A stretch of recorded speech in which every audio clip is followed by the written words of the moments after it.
I'm Jessie Ereddia, and you're listening to Mom Empowered, where I help moms ditch their anger, break free from anxiety, and create the life they've always wanted. This show is for the mom who's ready to become more free and empowered. Okay, hello ladies. Today I want to share with you a little snippet of what my morning looked like today and offer one game-changing thought that I really do think will set a lot of you moms free if you allow it to. So first I'll just start off with just sharing a little bit about the season I'm in, which a lot of you guys are familiar with, but in case you are new or you don't know, I'm in a somewhat new and busier season. I have a newborn, I have a 1-month-old, I have 2 toddlers, a 4-year-old and a 2.5-year-old. And my 2 girls, they go to a morning preschool 4 days a week. Otherwise, I'm home with my newborn, and I work from home. I'm a life coach. I have a podcast. I have just a lot of things going on. And I'll admit, this season is a little bit busy. In the morning, if I have to get my girls to school, it's up to me to okay, we gotta do breakfast. I gotta get them dressed. I have to take care of the baby, or if the baby's sleeping, I kind of have to time out her feeding around what time we have to leave, and I have to get myself dressed. I have to eat my own breakfast. And I'll admit that this morning, for example, I didn't get a chance to eat breakfast before we rushed out the door, and I contemplated leaving the house without a bra on. So very clearly, things are a little bit more busy and there's a little bit more chaos going on with just having a newborn in the house and just me trying to get used to juggling it all. But this morning in particular, we were rushing to get out of the door, which I always feel like when the girls have preschool, I always feel like we are kind of rushing. Even if we're leaving at the exact time we're supposed to be leaving, I still have this kind of rushed feeling. And we were rushing to get out of the door. And I had one of my children fighting, putting on their jacket. They didn't want to wear their jacket, even though it's freezing out. I had another child who was supposed to go put on her jacket and go put on her shoes, and she was just dilly-dallying. She went over and she, found a hat and put on a hat, and then she was playing with some toys, so I had that going on. And then I had my littlest one, Josie, when she was laying on her little activity mat, which is where sometimes I put her if I'm trying to get the other 2 kids together. And I could tell that she was getting upset and she was starting to cry, and I was starting to get stressed, and and I'm getting more frazzled. And I know that some of you ladies know what this is like. I know that you have been in a situation somewhat like this, whether you have 3 kids, 4 kids, 2 kids, or even just one. There have been mornings where you have somewhere you need to go, and it's things are just not happening. It's just things are getting a little bit more stressful and you're feeling more frazzled and more stressed. Well, anyway, we got in the car and we left the house, and I was feeling so frustrated. I'm driving where we left at exactly the time we needed to leave. We were going to make it with plenty of time. Everything was going okay now, but I was still feeling so frustrated. And I kind of stopped to ask myself, why are you feeling this way still? You left the house, everything's okay, why are you still so mad? And at first glance, the answer to that question would be, well, obviously it's the way my kids were behaving. It was my kids' behavior. Of course I'd be frustrated. They don't listen. They don't follow directions. They put up fights with me, or they pick fights with each other, because that happens a lot these days too with my 2 eldest girls. They just I feel like I'm a referee half the time. And they have these moments where they're just being rude and disrespectful. So obviously, in my mind, I'm thinking, well, obviously I'm frustrated because of my kids. It was their behavior. They weren't listening, and they just made the day so difficult. But this was kind of when I started to have that kind of mindset shift. But if this really were the answer, then why are there also days when my kids aren't listening and I'm totally fine? Why are there days where my kids aren't listening and I'm able to just discipline calmly? I discipline with patience. Why are there times when they pick fights with each other, and instead of raising my voice and yelling at them or getting mad at them, I just intervene, and I do it calmly and confidently, and I help them work it out, and I don't make a big deal out of it? Why are there times when we are running late, like actually running late, and yet I'm not feeling frazzled or like I'm about to have a breakdown in the car as we're driving on the highway? Why am I able to feel totally calm and collected in those moments? If my kid's behavior really is the thing that's causing my frustration, how do you explain those discrepancies? Well, the answer to that, this is what I've realized, this is what I want to share with you guys. The answer to that is that it's not our kids' behavior that causes our frustration. It's not.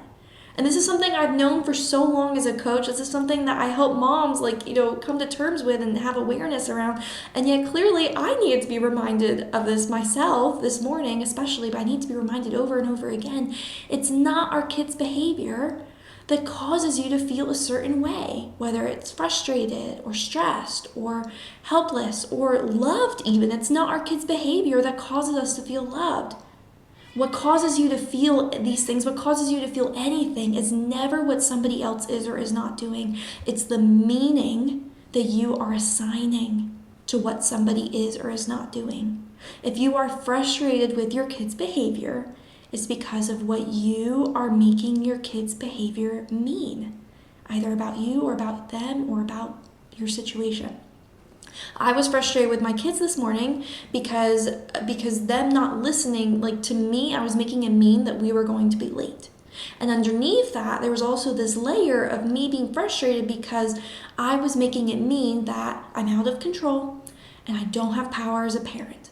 And this was amplified by us running late. This was amplified by all the other stressors that were in that situation. I was frustrated, and I get frustrated with my kids picking fights with one another because sometimes I make it mean that my kids are not nice kids. I know that sounds so weird to say, but sometimes I have that fear, I have that anxiety, my kids are not nice. And it really bothers me when I see them maliciously taking each other's toys or even hitting each other when they get angry, because in my mind, I'm telling myself that my kids are not nice. I've somehow messed them up, and now they're going to become bullies. That's kind of where my mind goes. And the truth is that these thoughts I'm thinking, they're just stories that I'm telling myself, and they're so subjective. What makes a kid nice versus not nice? Or how many times can a kid act out before you label them as not nice? That's what I mean by it's so subjective. And truthfully, my frustration a lot of the times, and this is probably the case for you as well, if you find yourself feeling frustrated, truthfully, the frustration is almost always rooted in fear. So I'm thinking about all this as I'm driving my kids to school, and as soon as I got home, I decided I really want to think this through. I don't want to feel this way every morning, because this is just going to keep repeating itself over and over again, I'm sure, if I don't get to the bottom of this. So I asked myself, okay, what did I make my kids' behavior mean about me or about them this morning? What was the meaning that I gave to them? And is that meaning, or are those stories or are those thoughts serving me? And if not, what do I want my kids' behavior to mean? Do I even have to assign a meaning to it all? Or can I just let a behavior be a behavior and be totally neutral about it? And here's the thought I came up with, okay? And this is something that you might want to write down, or you might want to, spend some time thinking about for yourself as well. Here's the thought I came up with.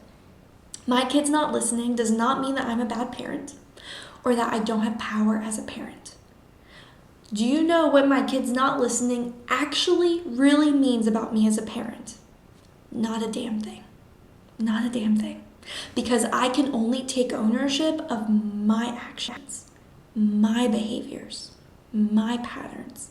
If anything, my kids not listening simply means that as their parent, I now have the opportunity to respond in the manner I think best.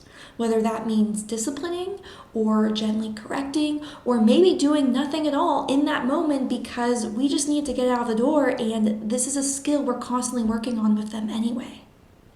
Here's the thing, when you assign a different meaning to your kid's behavior in the way that I just did, by kind of just taking the meaning out of it, do you see how it takes the negative emotion out of it too? Now, what you're being faced with is not a super stressful circumstance, it's a totally neutral circumstance. And now you're able to take more of the actions you want to take instead of breaking down into tears like I wanted to, or raising your voice, which I did, or angrily threatening to spank, which I sometimes do too. Like now you're able to take more of the actions you want to take because now you're experiencing more of the emotions you want to experience. Less fear and more confidence. Less frustration and more calm and more peace. Less powerlessness and more empowered. I'm going to share one more quick story with you guys, and this happened so long ago, maybe like 9 or so months ago. But our 4-year-old Tessa, she has this pattern, and it's a behavior, and it's an odd behavior, I'll admit, but she has this behavior, and she's had it for about a year, where whenever she gets hurt, or whether she gets hurt on her own or somebody else comes along and hurts her, she kind of retreats and goes into this mode where she will just shriek and shriek and scream and scream. And if you attempt to touch her or try to console her or talk to her or even just stand near her, it just makes it worse. She flips out even more. And when this behavior first started, it was like really alarming to us because there was a certain situation, and man, this was such a tough day for me as a parent, probably like one of my worst days as a parent. Not because of anything I did, but just because like it was so shocking. But there was one day where she was having that certain meltdown over the fact that she had tripped. She had tripped over her own feet and, got upset about it. And I'm trying to console her, and she's kicking at me. And I'm thinking, okay, I don't want to let her kick at me. So I'm just going to maybe hold her and see if that'll work because, that's a thing, we read in books, that sometimes kids just they need help regulating their emotions. Sometimes if you hold them, it kind of helps doing like a time in instead of a time out. So I'm thinking, okay, I'm doing my best here. I'm going to do a time in. And she ends up biting me to the point where my whole arm ended up bruising. I had bite marks, I drew blood. Like it was very, very startling and a very emotional experience for me. And after that week, we ended up taking her to a behavioral specialist because I'm thinking, I don't know what to do here. Like this is so bizarre. This is really scary. And I'm thinking of all the worst case scenarios, like what's wrong with my child? Well, the behavior specialist assured us, no, some kids, this is just the way that they've decided to handle this situation. And, here are maybe some tips of what you can do. But if leaving her alone really is what she responds best to, then leave her alone. And just hearing that, it just really calmed me down, because up until that point, like I said, I was so stressed and worried and just felt very just on edge all the time, just thinking, when is the next episode going to happen? Well, anyway, so this happened, a year ago. And then a few months later, we were all at the playground. And what do you know?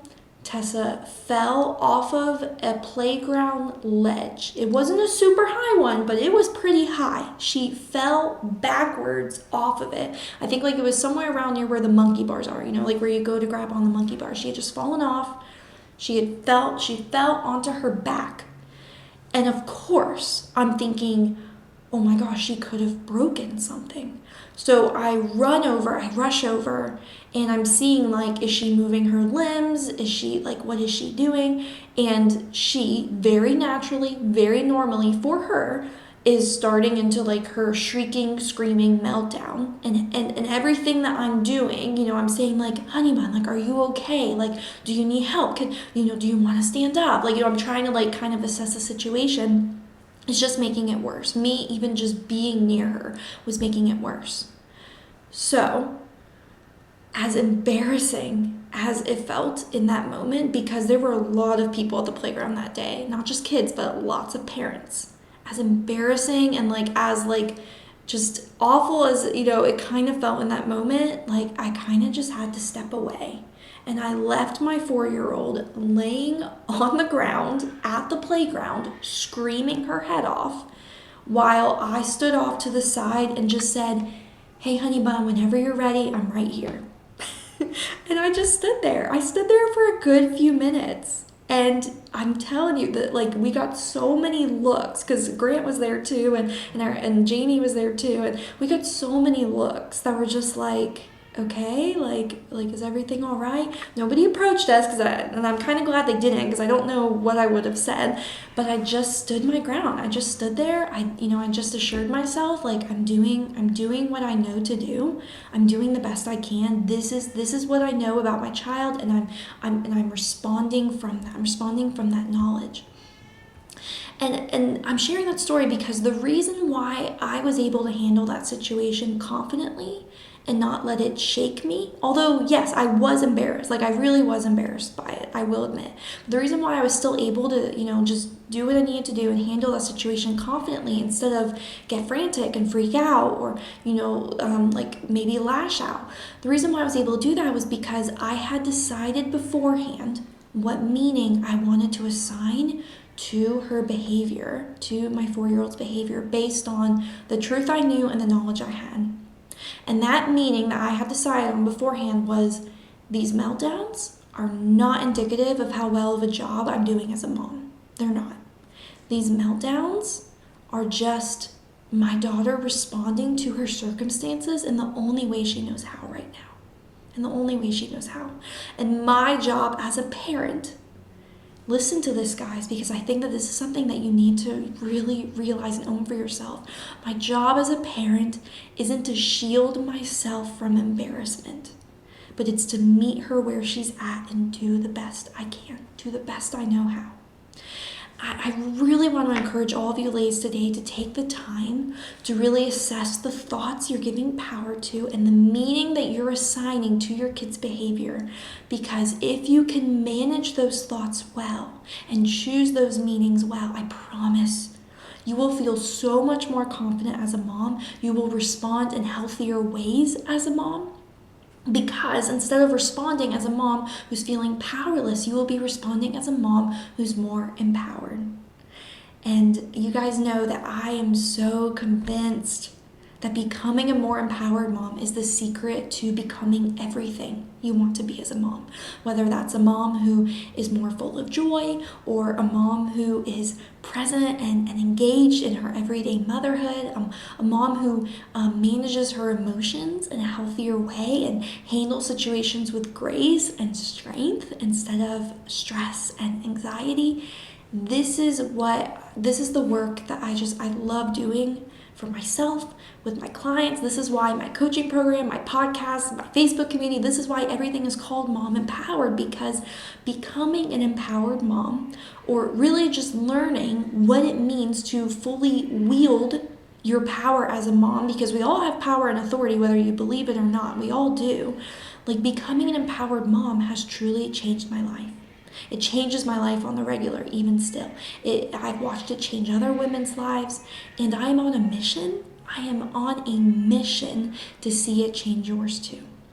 And this is something you've been longing for. I really would love nothing more than to walk alongside you as a coach, to be the one who equips you with the tools and awareness you need to become that empowered mom. And I want to let you guys know there are still spots available in my 6-month Mom Empowered coaching program. It just kicked back off this week. I am so excited about it, and I am still offering free empowerment calls. So let's get on a call.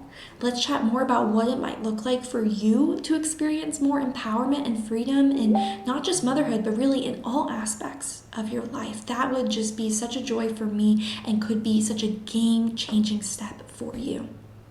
All right, ladies, I love you guys. I am wishing you an amazing rest of your day. I am declaring an amazing rest of my day over myself, because this morning was wild, but I am ready to just get to work, to be the best mom I can be, and to show up in the best way I know